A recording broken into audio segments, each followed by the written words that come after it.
Hey there, everybody. Welcome to the third annual Voices Conference. My name is Tiffany Getty. I am proud to be your host here today. And today we're going to start off with just a small spiel about what Voices is. We're happy that you're attending our conference. And so Voices stands for Virtual Ongoing Interdisciplinary Collaboration of Educating with Song. And this is our 2019 conference. It is a virtual conference so that anyone can join from anywhere. Please don't hesitate to contact us, your Voices team, if you have any questions. My email is actually going to be in just a couple slides, so feel free to email us, or most of the presenters also have my cell phone number if you would like to contact us that way. So as I said before, Voices, the V stands for virtual. The O stands for ongoing. Hopefully this is going to be a long-term collaboration. I stands for interdisciplinary. So our goal is to actually merge the arts and the sciences to collaborate with each other. C stands for collaboration, and obviously E for educating, and S with song. What you're seeing over there is actually a picture of our first Denver meeting with Voices, and we had lots of people from all around the world join us to actually create our collaboration back in 2018. Who are we? So I thought I would just start with a brief introduction. We are a collaboration of educators, STEM experts, musicians, and also students at times. I'll explain that in a moment. I'm actually a student. And we aim to improve STEM education by teaching content using music-based tools and strategies. Our goal is to actually connect instructors and researchers in different STEM fields and disciplines with music educators and technology innovators to collaborate across different disciplines. And so we don't want just the STEM, we also want the art. And we hope to eventually create an international collaboration, which this year I actually think we have accomplished. So a quick shout out to all the people over in Europe. We actually have lots of people from England that are both presenters this year and also people who are participating from England, so and other parts of Europe. So big thanks to them in helping us achieve our goal in our third year.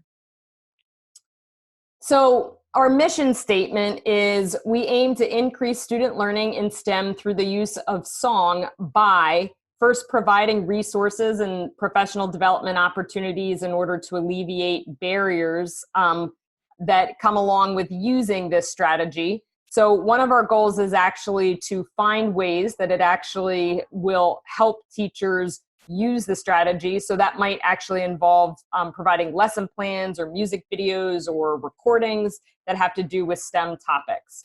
We also want to promote the dissemination of research that best informs practice for our collaboration and support best practices and principles that help to engage all different kinds of student populations.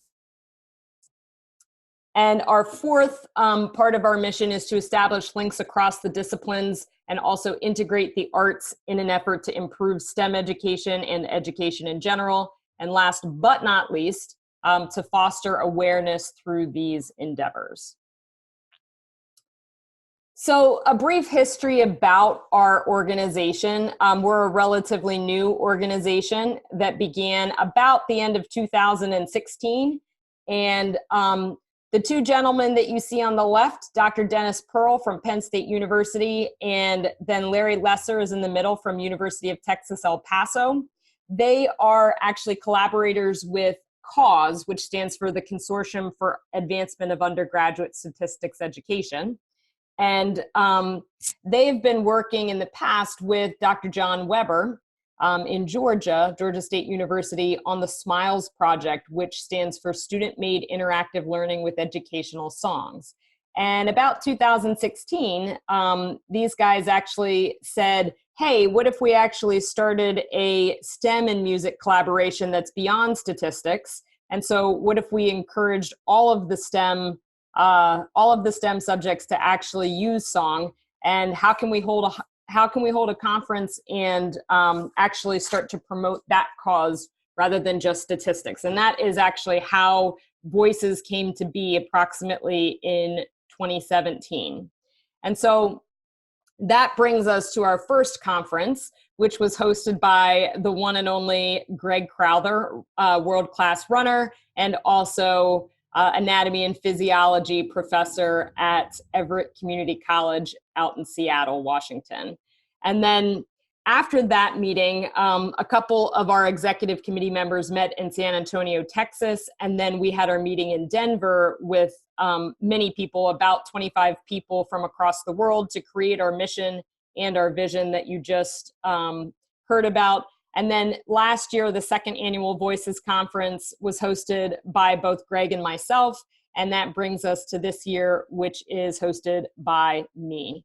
My name is Tiffany Getty, and I'm going to give you just a quick introduction to me so that you know who I am. And I am proud to be your co-host for the third annual Virtual Voices Conference. Here's a picture of our executive committee. On the left, you'll see us in Denver in 2018. You'll see Dennis and Greg and Larry and John and myself in the middle, Walter, and then Dr. Paul Reinert, who's actually my advisor in graduate school. In addition, we also met last spring to collaborate on this conference at Penn State.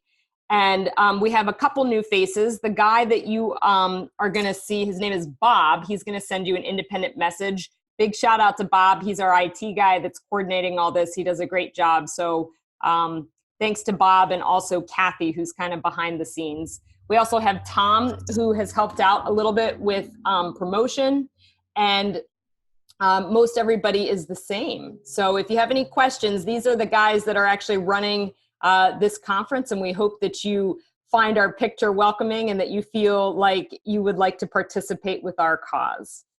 And that brings me to me. So I am your host here this afternoon and also tomorrow during the day. My name is Tiffany Getty. My day job is I am a high school teacher at Wellsboro Area High School, which is also home of the Pennsylvania Grand Canyon in Pennsylvania. I have a picture of that down in the lower left of the screen.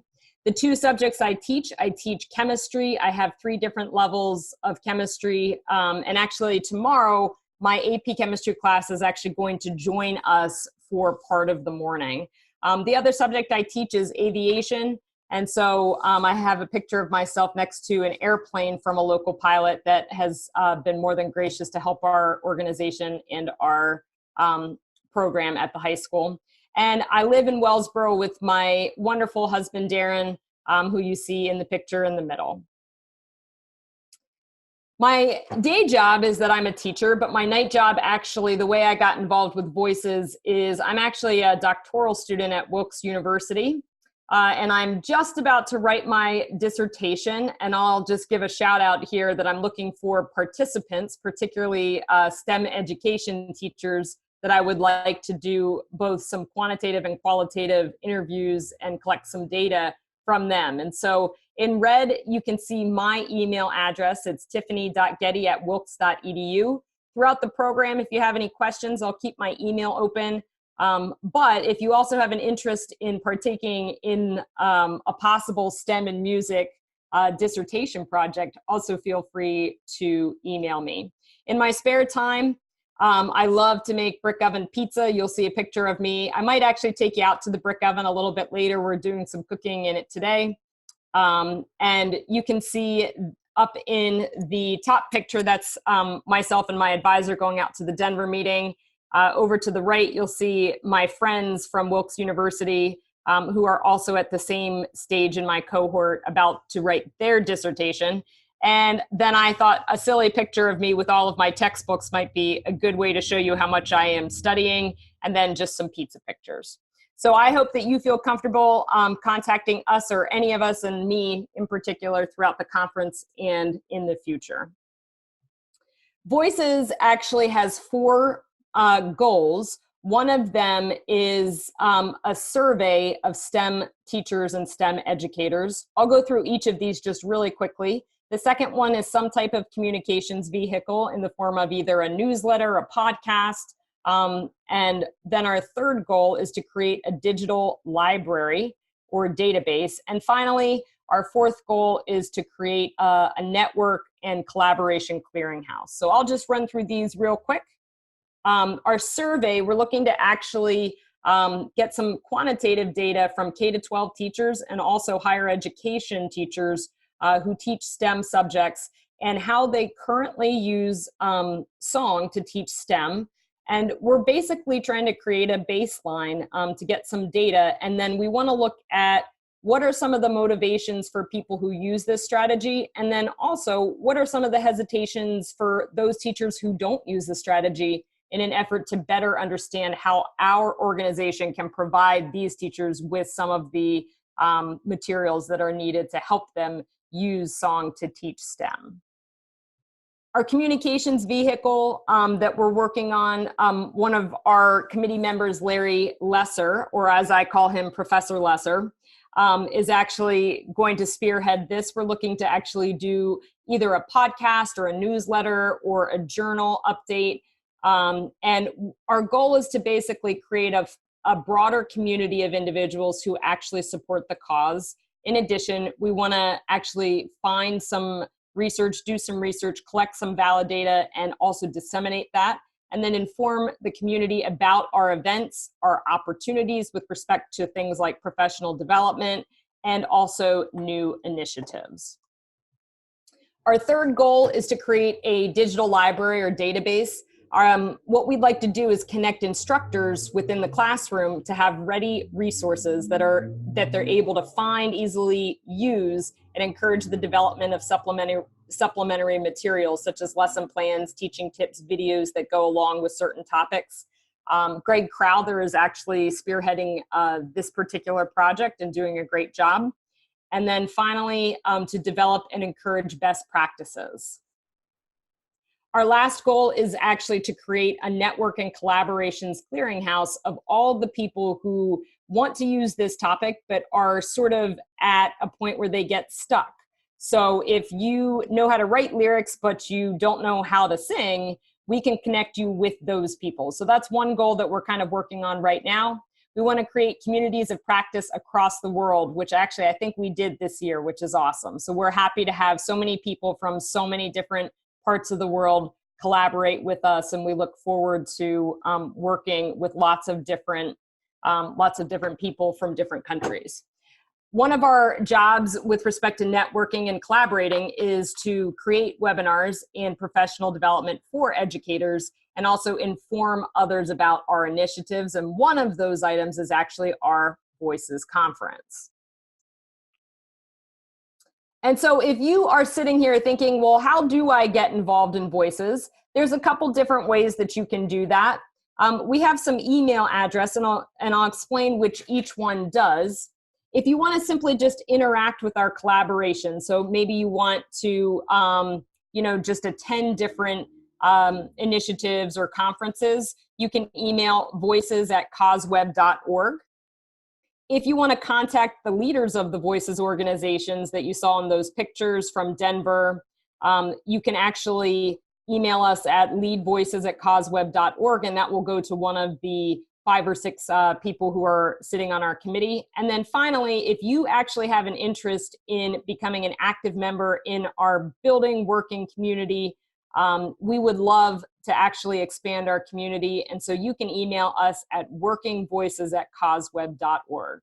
So we hope that I will actually also post these on the website. So if you actually need to look them up later, that's not a problem. We can get you that information. And you can always email me, tiffany.getty@wilkes.edu, and I'd be happy to share these with you. All right. Well, first of all, thanks for joining our Voices Conference. We are so excited to have you here. I'm excited to be your host for the day. And I'm looking forward to the next 2 days and joining you and learning from everyone that has participated and collaborated with our organization. One question we often get is, what's the format? This is a virtual conference. So the way it typically runs is you're going to have virtual sessions, and then at the end of a session, what you can do is you can actually ask some questions and answers if you're an audience member or if you're another presenter to the person who's presenting. Usually we have 1 or 2 sessions and then a question and answer section that's about 10 minutes after 2 presentations. But it sort of depends on the format. Then if you are a presenter, you might be wondering, how will I know what to do when it's just about my time to present? So a few minutes prior to your presentation, typically when you're on deck, as we would say in baseball, Bob, our IT guy, is actually going to send you a private message in the chat box for him to help you get set up. So that's something you might want to look for within the Zoom meeting. And if you're an audience participant member, we're glad that you're here. Don't be afraid to ask any question that you have. The presenters would like to answer anything that comes to mind. Tomorrow, I've actually encouraged my AP Chemistry students to actually ask a question, and I think that they will. So I'm looking forward to that. So don't be afraid if you are just a participant. You're here for the party. We're here to answer your questions. And then finally, I would like to just say a big thanks to the students at the Science Rap Academy from the Nueva School and Tom McFadden, who are going to help us out with our edutainment breaks today and tomorrow. So a lot of the kids that you're going to see in these music videos for our transition times, instead of having dead air, we're actually going to fill the break with some student-created songs. And so big thanks to them, and I'm hoping that maybe they might join us at a certain point. So they've got some great stuff and great ways that they can show you what you can do in your classroom.